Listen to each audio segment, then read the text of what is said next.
Hello, lovely people, and welcome back to another episode of Confidence and Cappuccino with me, Nefe.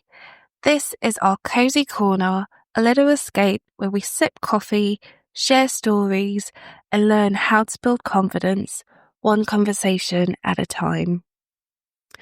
Now, if you listened to last week's episode, you remember we talked about the power of tiny wins, how folding the laundry, drinking a glass of water before coffee, or finally sending that email can actually stack up into big confidence. But here's the thing. Even when we know tiny wins matter, sometimes we don't take them. And why? Because we're stuck in our heads. We overthink. So today's chat is all about moving from overthinking to action. Because most of us don't need more thinking.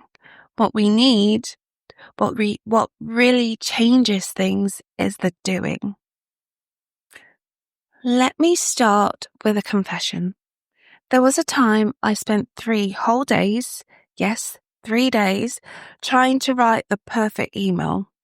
Just one email, not a book, not a TED Talk, not a business plan, just a reply to a message in my inbox. I would type, delete, rewrite, tweak. I'd reread it 20 times. I think about it while brushing my teeth, while cooking, while scrolling on my phone. And guess what? By the time I finally sent it, the opportunity had passed.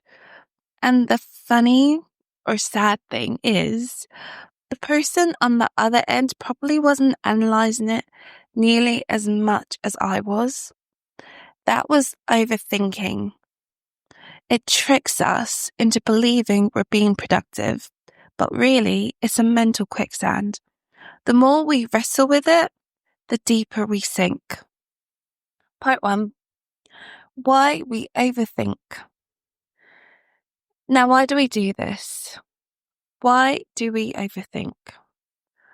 Well, usually it's fear.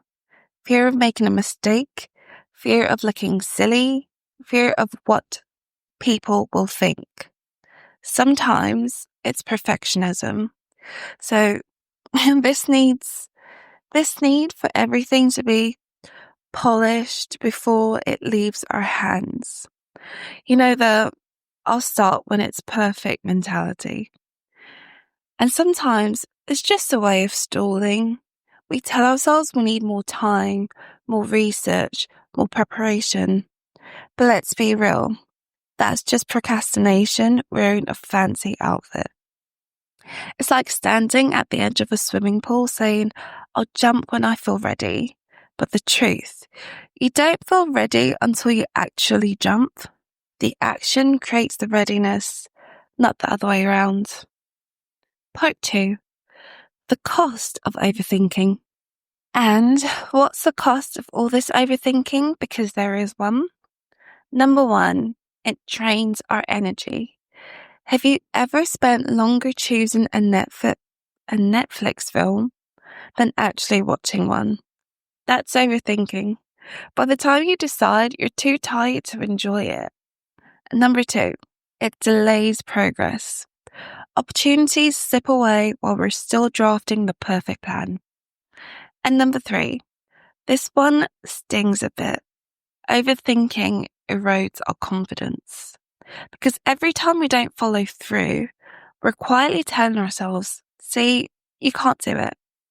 And here's the good news. The cycle can be broken, and it starts with action. Part 3. How to move from overthinking to action. All right, so how do we do it? How do we move from overthinking to action? Here are 4 things that have worked for me and for many people I've coached or spoken to. Step 1, shrink the task. Don't write a book, just open a blank doc. Don't run a marathon, just put your trainers on. Don't declutter the whole house, just clear one drawer. The smaller the step, the harder it is to argue with. Also, if you want help on this, I would recommend looking at my Big Brew one on YouTube. Step 2, set a timer. Tell yourself, I'm just going to do this for 5 minutes. You'd be surprised how often momentum takes over. I can't tell you how many times I've said, I'll just tidy for 5 minutes, and suddenly half an hour has passed by. Step 3, choose progress over perfection. Done is better than perfect. Always. That draft, that workout, that journal entry, even if it's messy, even if it's short, it still counts. Imperfect action is still progress. And step 4, ask yourself, what's the worst that could happen? Usually it's not as bad as our brain makes it out to be.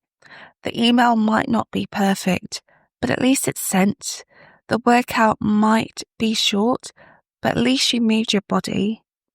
The worst case scenario is rarely catastrophic, but doing nothing, that keeps you stuck.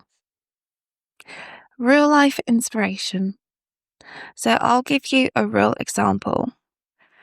A listener once told me she wanted to start journaling, but she couldn't get going. She was overthinking the perfect notebook, the perfect pen, even the perfect first sentence. One day, she gave up on perfect and grabbed a scrap of paper. She wrote 3 lines. That was it. And you know what? That scrap of paper turned into a habit. Journaling became her daily ritual. Her confidence didn't come from buying the fancy stationery. It came from acting. Imperfectly, simply, but consistently. And that's the point. Action is what builds the bridge out of overthinking. So summing up. So here's what I want you to take away. Confidence isn't born in the safety of our thoughts. It's born in action. Your brain learns to trust you when you do, not when you overthink. So this week, ask yourself, where am I overthinking? And what's the tiniest step I could take right now? Then go do that. Because confidence isn't about having it all figured out. It's about proving to yourself over and over again that you can take the next step. Thank you so much for sharing this coffee chat with me today. I hope this episode gave you the nudge you need Gave you the nudge you need to quiet the noise in your head and take one small, brave action. It doesn't have to be perfect. It just needs to be done. So I love to hear what action this is, no matter how tiny. Come share with me over at nefewellness.com or tag me on socials so I can cheer you on. Until next time, keep sipping, keep shining, and keep choosing action over overthinking. I'm Nefe, and this was Coffee and Confidence. Bye!